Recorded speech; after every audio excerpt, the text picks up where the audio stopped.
assume it. Yeah.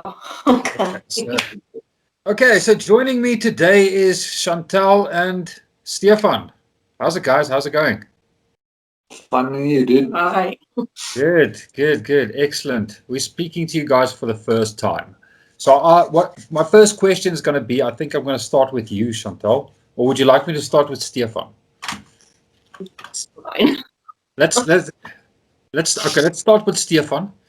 Let's give us a little bit of background on Stefan and how you got involved with the paranormal and Phoenix Paranormal. Yeah, basically, damn, I can't even remember. I was like damn young. Was just lying in the bed and it was like something knocking on the light bulb next to my bed. That was basically kind of what I can remember my first experience. I know my grandmother's house was quite haunted. Not well. They told me that way later in life. But my grandfather apparently walked around in the house and he was always visiting their children's ever. So that's where my first experiences started. Then, as I grew older in primary school, I met up with a friend that was also really interested in the paranormal. And he got me more into it and more interested in it and started to investigate, going out, not really knowing what we're doing, which wasn't the cleverest thing to do. But as time went on, we started to learn more and got more experience and got into contact with you guys about a hospital that I knew that was quite haunted. And that's how I met up with you guys. And that's basically when my journey started with you guys. All right, excellent. Chantal. Well, I had many experiences since childhood, so sure, I can't even remember all of them, but I think the one that stood out the most for me is a few years ago we investigated my house and my dad has passed away and I actually got a message on EVP from him. So yeah, I don't know. It's just always been I've been very sensitive to spirits and um I normally get very emotional. I can feel the pain and stuff. If you don't mind me asking, what was the message? Okay, basically what happened is I can feel stuff, and I've been feeling the presence of my dad for a long time. So me and Dave were in my bedroom, and I asked my dad a question that I wanted to know if he's there. And in his voice, the EVP said, every day, man Afrikaans, elke dag. Wow. So, yeah, it was quite an experience for me. Yes, that's hectic. That's Yeah. no, that's amazing. That's one of the amazing things about doing what we do. Is we can relay those messages. How did you get involved with Phoenix Paranormal? Well, I've always been interested in it, and I found, searching for paranormal groups and stuff on Facebook, and I got hold of Shambane, and yeah, it was just come and join, and it started. And it was like I think 7 or almost 8 years ago. Yeah, Yeah, it's been a while. It's been a while. it's Another question I quickly want to ask you guys, while we're on the topic, what was the first investigation? Stefan, what was the first investigation for you? With you guys or on my own or Yeah, with us, with Phoenix. yeah, with Phoenix, the first investigation I joined in was the one at hospital, where I invited you guys, and that's basically the time when I started. That was my first investigation with you. Right. Chantal, can you remember yours? yeah, it was Melra's house. Maura's house. Ooh, Yes. nice one. A good one to start. All right, so both of you have been with the group for quite a number of years now. Is there any venues that has stood out over the years that you can say, hey, Sprinkle. sprinkle? Yeah. Yeah. And for you, Stefan? I would say the doctor's house that we visited now, the venue place that we were at, was one of the I would say one of the nice, or I think it was the Halloween special one, or the one, yes. Yes. No, that was kind of good. That's one of the ones that I remember the best. And then also the mental asylum that we did was also quite nice. Mm. Yeah. No, that Yeah. was quite an experience. So tell Yeah. what stood out about Sprinkle for you? Well, there were so many things, but I think it was more the one with me and Unita with this connect video kind of thing with this guy standing behind us. Yeah, that was kind Yes. of creepy. Yeah. I'll put an insert in this video so people can see that. I think of all the Connect footage is probably one of the most profound. To actually have a figure interact, and even though it's in a very perverse way, it's still Yes. it's still an interaction. It's do you think that let's say mental patients who pass on to the next life, or do not pass on, they sit in limbo, do you think they are conscious of the fact that they're not there anymore? In some way, I think so, yes. Yep. Yeah.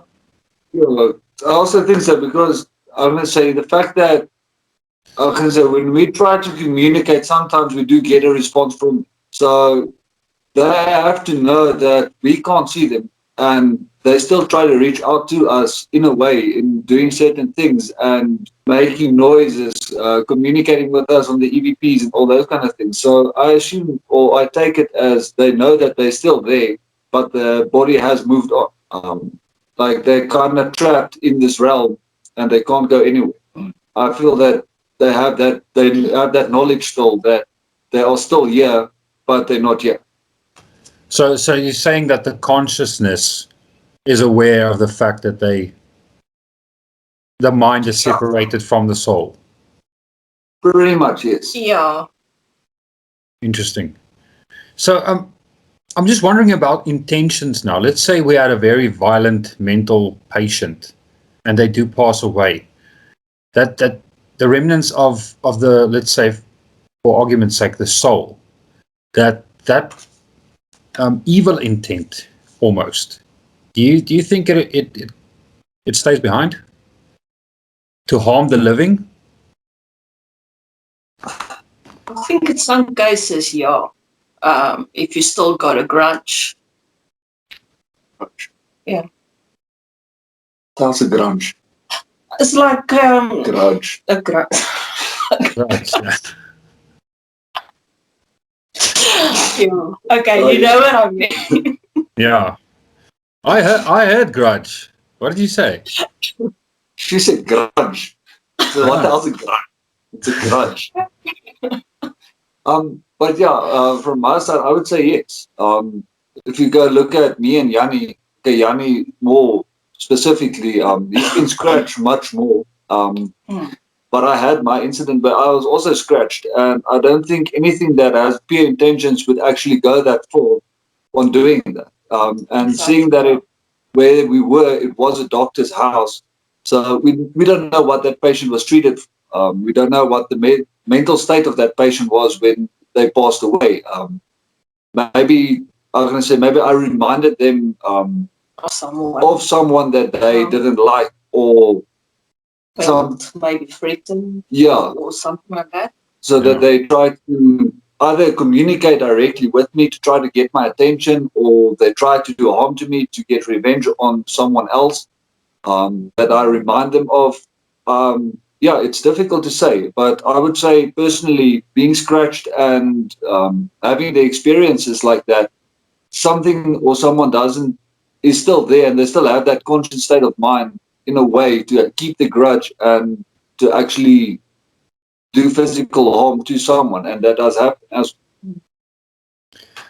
Um, just on the flip side of that, I'm just thinking now that, do you think maybe it could be that, let's say for instance, because I've had a conversation with someone a few years ago, and they had an argument that you start out as a little energy ball once you pass away, and then after years and years of accumulating, you are able to then sort of move objects until you at some point, let's say 100, 150 years later, you can manifest into an apparition to convey your message to the living.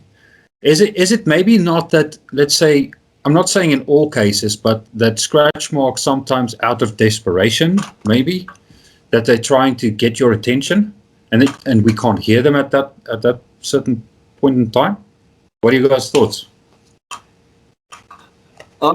Yeah, I think so. Because in many cases, I would normally get touch or my ear would get pulled.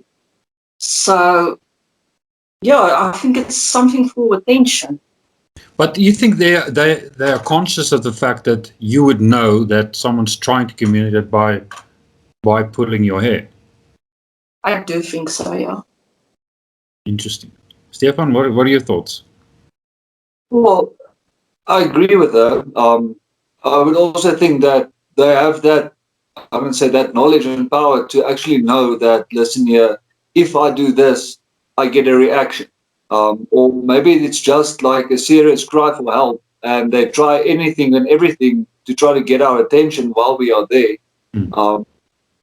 So yeah, I think they have that ability to know that touching or scratching or pulling hair or anything like that, I can say we can hear and feel that. Maybe they remember that from the past life. As you said, Yeah. like with the energy ball that's growing, is that energy ball that's growing, is it that they're gaining more intelligence, that they're getting smarter, they know more how to reach out to people to try to get their attention? I think that's possible, yes. Interesting. But it's obviously the intent. We spoke about the mental patient, so it's actually just going to depend on who you're dealing with, whether the Yes. intention is either just to get your attention or actually to cause you harm. Yeah, it's always a bit difficult with mental patients. The last time we went to that hospital to investigate, I couldn't really ask any questions because I connect emotionally with them. So, yeah, it was just a bit kind of weird. But Yeah, I think we'll definitely get back to that. I want to ask you about that. Just to bring us to our next segment. We've now released the top 5 creepiest investigations that we've investigated, and I just want to find out from you guys who've had personal experiences from certain venues.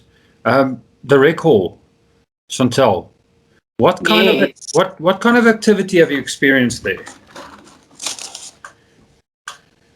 Well, there was like a bad kind of experience underneath the stage, yeah, with me and Shemaine and Unita, and it was kind of a bit scary because it was almost like she got possessed for a moment, and yeah, it was, I don't know, it was just a bit scary for me as well. Yeah, it was quite a scary experience for everyone, I think. Yes.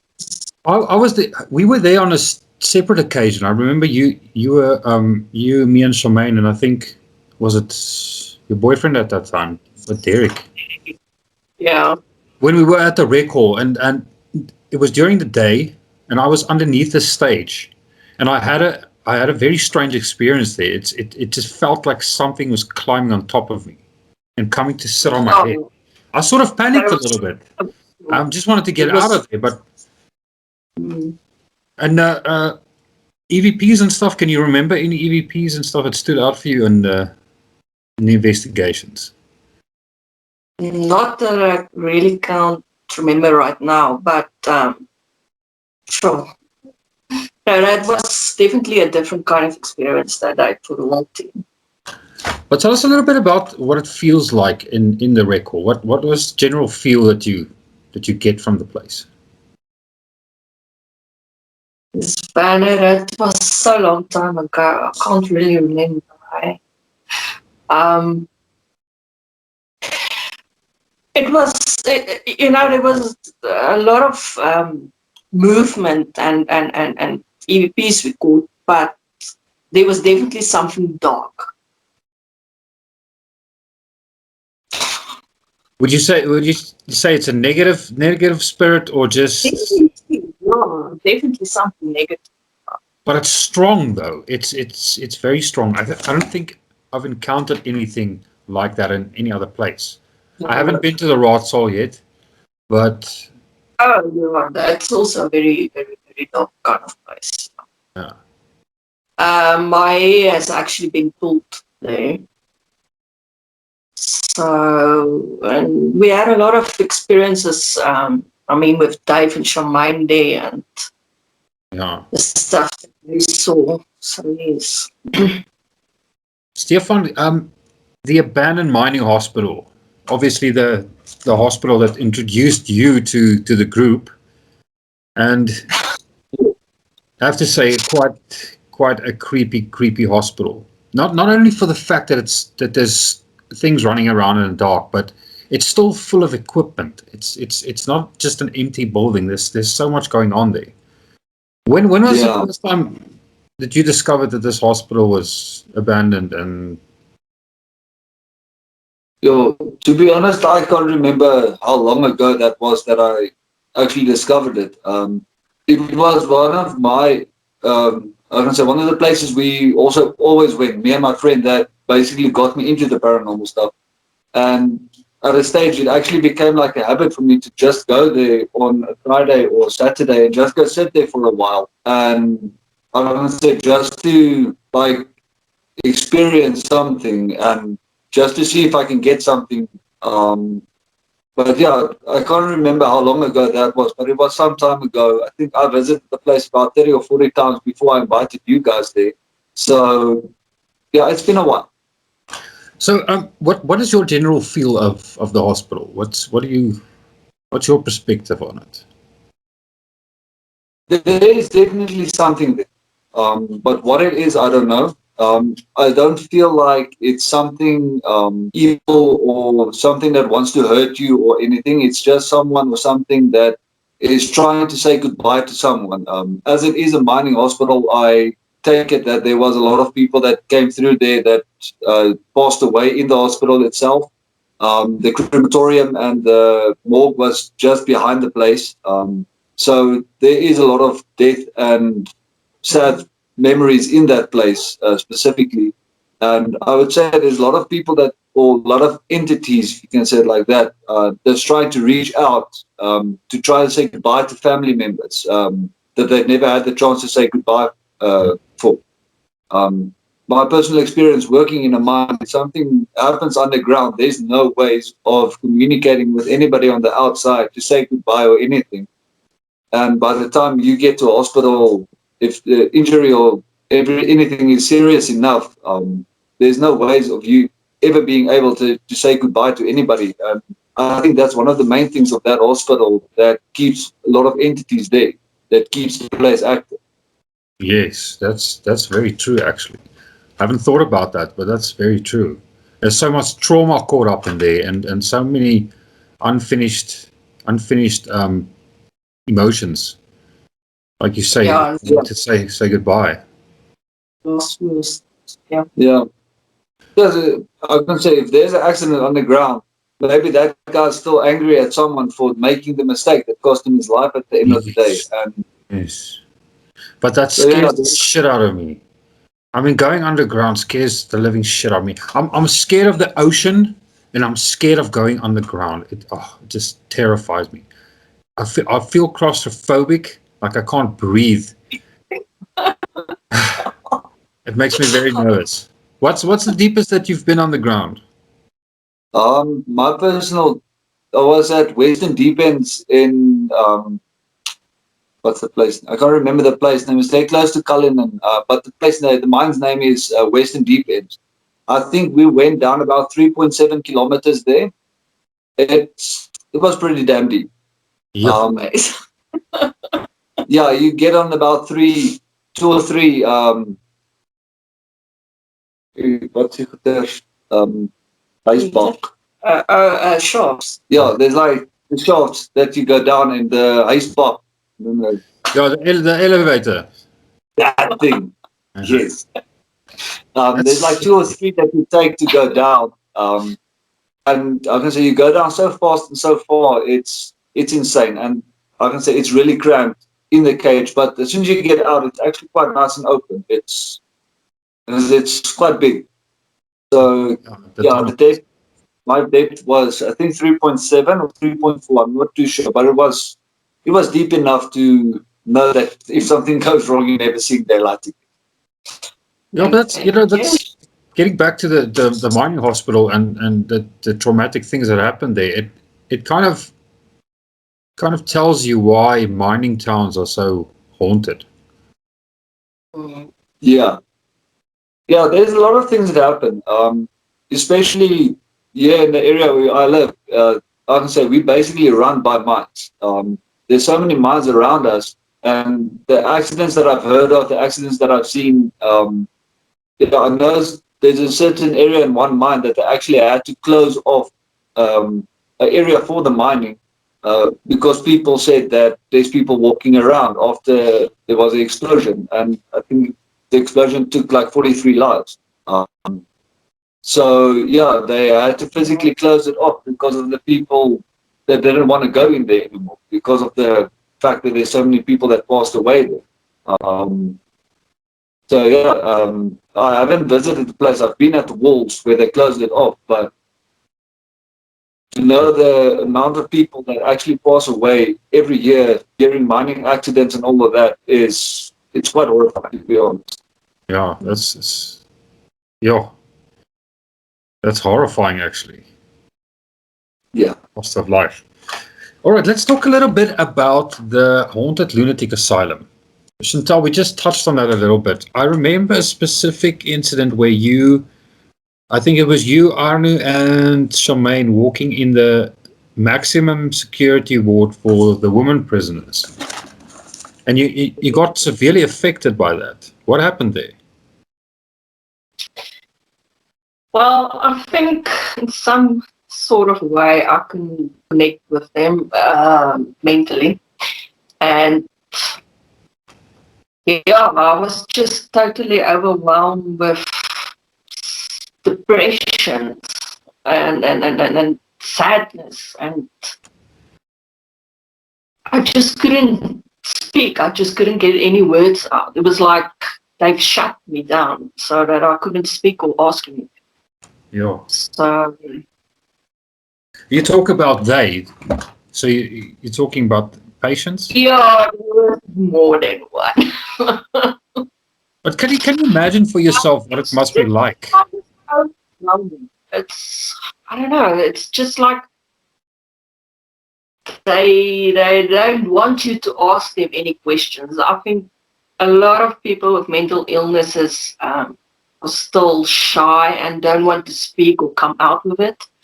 So I think in a lot of ways they are shushed, so you can't talk about it. Yeah. Right. Yeah. So I think like obviously medicated as well. yes, definitely. Yeah. I mean, if you're on a lot of medication, so you're not always, focused on and stuff. But I don't know. I don't really know what happened there, but I just couldn't speak or ask any questions. I was just totally feeling numb, basically. And it looked like you were being like sort of drained a little bit. Yes, The energy. that happens. Yes. What would be really creepy? What I'm seeing in my mind now, I see you standing there, and you have all these ladies standing around you, holding your hand. Oh, yeah. But that's very possible. I mean, we were in a abandoned lunatic asylum that's been operating for more than 100 years. So Yeah, it's very, very likely. it is. Yeah. Stefan, what stood out for you from the mental asylum, the lunatic asylum? I don't know. I was gonna say there was definitely something going on there.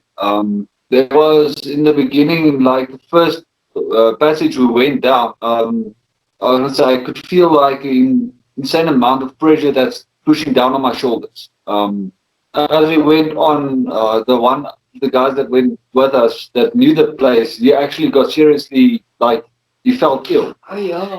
and I can say it was like we were in the women's side, and it was mainly the guys that got affected while we were there. Um, Yanni felt it, I felt it, the other guys that were there felt it. I'm not sure about you and Arne. But yeah, there was definitely something there. And I'm going to say, as she said, it was like they were hushed, that they're not supposed to like talk to us. One of the things that I know Arne caught on EVP was the thing was the ladies that was upstairs and something asked him what he's doing. Yeah, what is basically doing in the women's ward. So Yeah. So I think it was like a lot of the nurses actually, I can say they hush the patients to not to talk to outsiders so that they don't know what's going on outside or inside at least. Um, I had a privilege of talking to a lady that was actually there in the lunatic asylum many years ago. And the stories that she told me was horrifying. It's the living conditions they had there terrible. was really terrible. She told me that there was times that when they had their daytime or the out time, they would be put into a massive steel cage. Raining, sunshine, doesn't matter. They had an hour to spend outside, and then they would be brought back in while their rooms were being cleaned. So yeah, I think a lot of the times what happened there is they wanted to communicate and wanted to come out, but because of the fear of the nurses and the doctors that was there, they were almost kind of hushed because of the memory that, listen, yeah, you're not allowed to tell anybody what's happening inside. That I think that's what I felt mostly. That's maybe why they didn't want me to talk or speak or ask questions or anything. Yeah. So yeah, it's kind of that.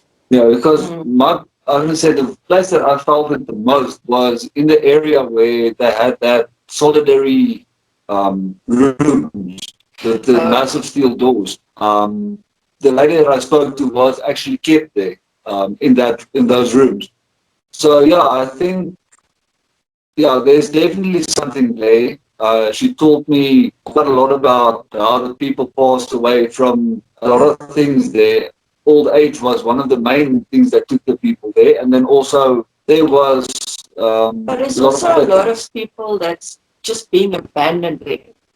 So whenever you've got like a mental illness, most in the older days they would just drop you off there and forget about you. Yeah. Yeah. So No, you know, absolutely.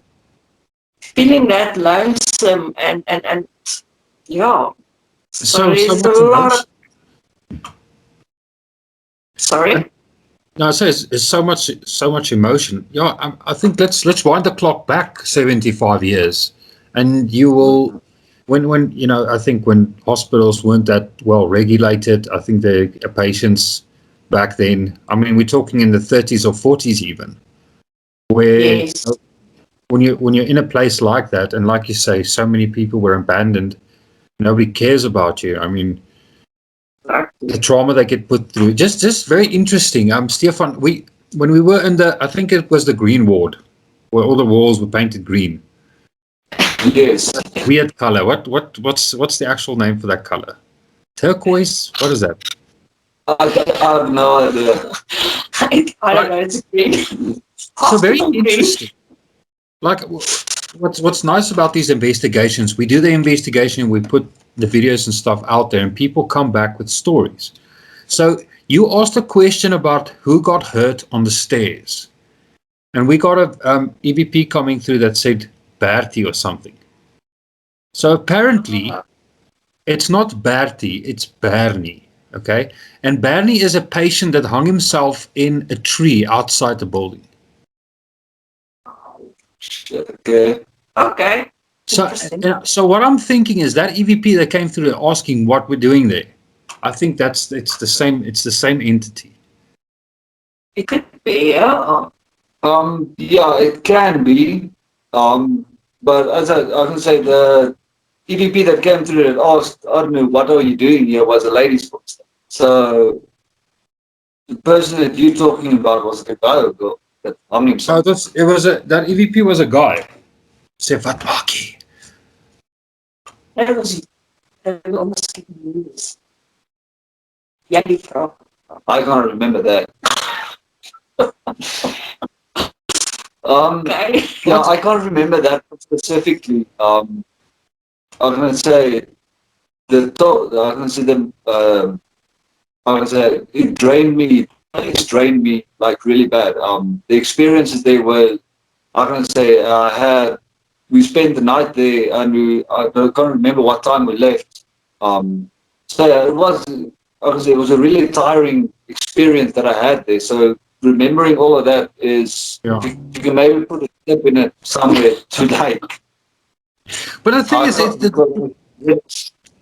if you think about it, the place will be very busy. I think there will be so many patients all scattered all over, as if it was still running as normal.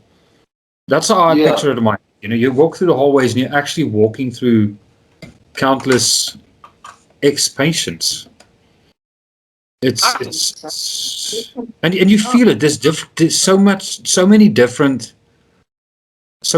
entities or ghosts. Let's just use the word ghosts. Yeah, well, to be honest, like every room that we visited, every place that we've visited in the hospital, it was like there's almost like a different feeling to each room. I can say I could almost like pick up the differences between when we were in the women's ward, there was something there, but the presences that I felt on another area of the hospital was completely different. So I think, as you said, like there's people still walking around. That's as if it's a normal operation still. That you feel different people in different areas where they were or where they passed, for that matter. Yeah, but I think it's got a lot to do with the medication they were on as well. Yeah, and what they're being treated for. Yes, exactly. It depended on what they're in there. Yeah. Okay, so I just quickly want to ask another question about the mental asylum. Would you say that it's, considering everything, was it a scary venue to be in? Like I would say, I would say scary, yes, because of the fact that you basically know what happened. You've heard in the past what they did to patients to try and treat them, the torture and everything that they had to go through in the back of your mind. Being in that place, seeing the stuff or picking out the stuff that we picked up, even the gate that slammed closed behind us in the hall or the passage. I would say yes, it was kind of a scary situation or scary place, but also there's a lot of I'm going to say sorrow in the place. It's so yeah, it was between scary and how can I say, like, I can't get to the word now, but there was something there that wanted help, and there was other things there that didn't want help. For me, it wasn't scary.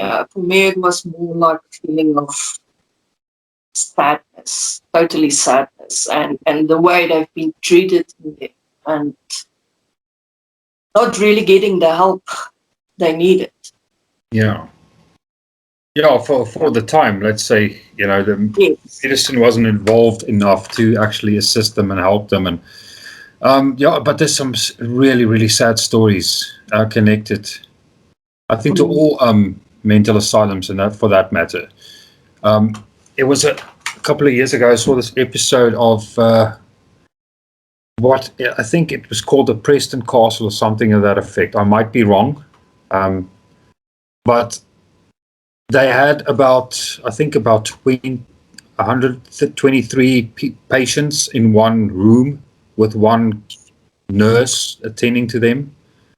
So things can get really bad, and sometimes, they put people in there who just has ADD. They drug you up, and you're there for the rest of your life, watching life through a window, and there's actually nothing wrong with you. So I think they've made a lot of mistakes during the years. But they've made a lot of mistakes. And the thing is, you can't undo that, and that resonates in those walls for eternity. The pain and suffering and emotion and loneliness. There was one story that really got to me about. I'm going to tell the story because we're not mentioning which place this is. There was a child who was abandoned at the mental asylum. So obviously, what they did is they take the children in and they raise them. And I think about the age of 60, this person had to leave Vesco.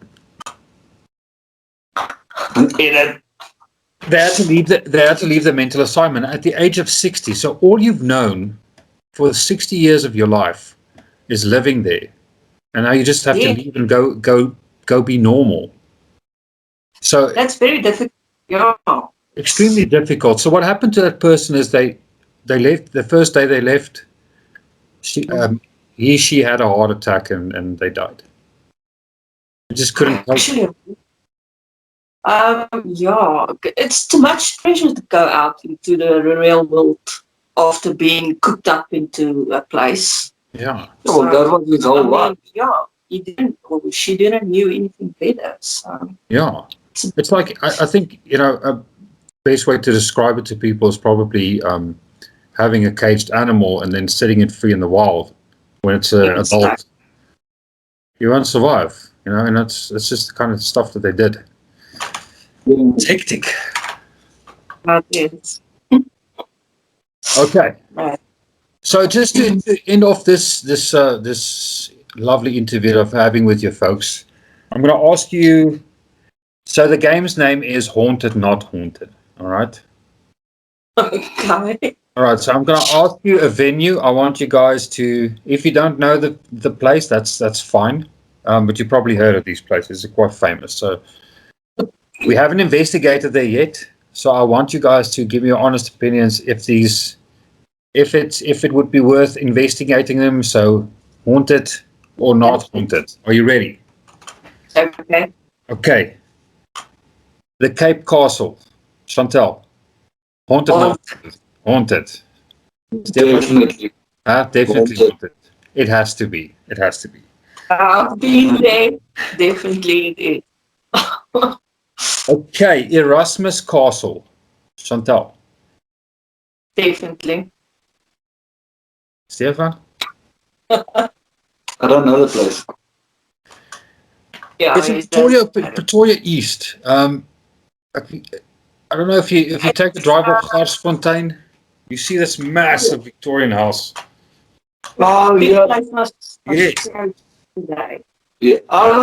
Okay. As I said, I haven't been there, so from the looks of it, it looks old. It looks creepy. It looks like there might be something, but it's not like when you drive past, you get a feeling like there's something there. Yeah. So I would say it's possible, big possibility, but I can't say yes or no. I would agree with that. I don't think it's that haunted as people claim to be. It's just because you can't get in there. But there might be something, but I don't believe it's that haunted. I don't think so. History. Yeah. That sort of adds to it. All right, next place. The Gallows in Pretoria CBD. That's where before the death penalty was expelled, that's where they hung you. Okay. You think it's haunted? Well, I think so. It could be, yeah. I would say yes. Just the fact that in those times that, like I said, the forensic evidence and everything weren't there that we have today. So I think there might be a lot of innocent people that actually their ends there. And they might still be there being angry at what happened. So I would say Yeah. yes, it's possibility. Also, a place where Daisy the Melker has been spotted. So, yeah, could be. All right, next one. What about the Voortrekker Monument? Yo, I don't know. It will be interesting if we get something there, but I don't know. I wouldn't say, honestly, the monument was like erected as a memory. It's not that, I'm not sure if there was people that actually passed away there, if there's graves there or anything like that. So I've been to the Voortrekker Monument. I didn't pick up anything while I was there. So personally, no. I don't. But the grounds are old. The So ground. they could be. I mean, for Platterkop is not too far from it. And there's few things. Yes. So I think it's very possible. Like you say, it's old. You know, Yeah. let's say in a time before the Voortrekker Monument was built there. And also, there's a museum there. There's some artifacts. So who knows? It could be. Yeah. You could see attachments. Okay, so the last place is the Rudd House in Kimberley. Are you familiar with the place? Say the name again. The house. The Rudd. Yes. I've been in the house. Yeah. Yeah, I know about the place. It looks like it can be, but It's a very kind of doggy. No, there's definitely something. if she says that, I just think, No, we should go.